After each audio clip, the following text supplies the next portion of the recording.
Hi friends, আমি রিবিক। তো আপনারা যারা পার্ট 1 দেখেছেন, তো আপনারা জানেন যে আমরা বহরমপুর এসেছিলাম। তো কেন এসেছিলাম? কারণ আমাদের একটি 4 হুইলার গাড়ি ছিল, বুলেরো পিকআপ। তো সেটি পার্কিংয়ে দাঁড়িয়েছিল। তো সেটিকে অন্য একটি গাড়ি এসে ধাক্কা মেরে দেয়। সেটারই ইন্স্যুরেন্স ক্লেম করানোর জন্য আমরা এখানে এসেছিলাম। আর আপনারা এখানে দেখতেই পাচ্ছেন এই যে গাড়িটা, না এটা আমাদের গাড়ি না, আমাদের গাড়ি অন্য। তারপরে চলে যাই আমি ভিতরে, কারণ ভিতরে কিছু পেপার ওয়ার্ক করা ছিল, তো সেগুলো আমি করে তাড়াতাড়ি বেরিয়ে আসি। বেরিয়ে আসার পর আমরা চলে যাই গাড়িটির কাছে। এখানে গাড়িটি দেখতেই পাচ্ছি দাঁড়িয়ে আছে।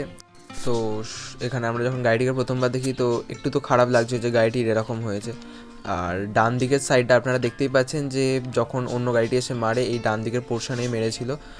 তো এদিকে সব কিছু প্রায় দুমড়ে যায়, গেটটি রীতিমতো লক হয়ে গিয়েছিল, আমরা প্রথমে তো খুলতেই পারছিলাম না। তার কিছুক্ষণ পর আমি অনেক চেষ্টার পর গেটটি খোলাই।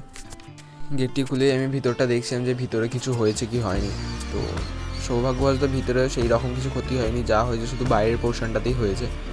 আর যখন এই ঘটনাটি ঘটে, গাড়িটি পার্কিংয়ে ছিল, তো গাড়িতে সেই সময় কেউ ছিল না, তো কারোর কিছু ক্ষতি হয়নি। আর এখানে কাজ সব মিটতে আমরা তাড়াতাড়ি বেরিয়ে পড়ি বাড়ির উদ্দেশ্যে, কিন্তু তার আগে পেয়ে যায় আমাদের খিদে।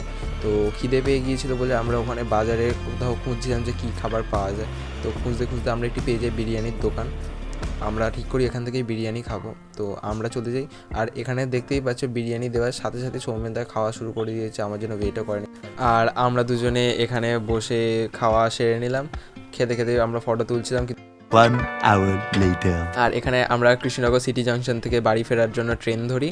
এখান থেকে ট্রেন ধরে আমরা পৌঁছে যাই শিয়ালদা, কিন্তু ট্রেনেতে সব ট্রেন ফাঁকা ছিল, তো সেই কারণে আমরা সিটেতে শুয়ে পড়ি। এখানে দেখতে পাচ্ছি সৌমেনদা শুয়েছিল, ওটা পুরো ট্রেন পুরো ফাঁকা। 2000 years later. আর আমরা শিয়ালদা পৌঁছে যাই। শিয়ালদা পৌঁছে যাওয়ার সাথে সাথে সৌমেনদা বলে সৌমেনদার পেয়ে গেছে খিদে। তো সৌমেনদা জোর করে রীতিমতো এখান থেকে চা খায়। আমার খাওয়ার কোনো ইচ্ছে ছিল না, তো ও আমাকেও খেতে বলে। আর এখানে শিয়ালদা ডানকুনি লোকাল দাঁড়িয়েছিল, তো তখন প্রায় বাজে 3:45। আমি আর সৌমেনদা ওখানে ঘুরে বেড়াচ্ছিলাম, কারণ এক্ষুনি আমাদের ট্রেন ছাড়বে না।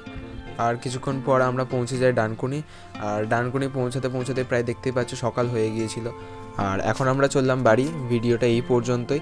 ভিডিওটা যদি ভালো লেগে থাকে তাহলে লাইক, কমেন্ট, শেয়ার করতে ভুলবে না।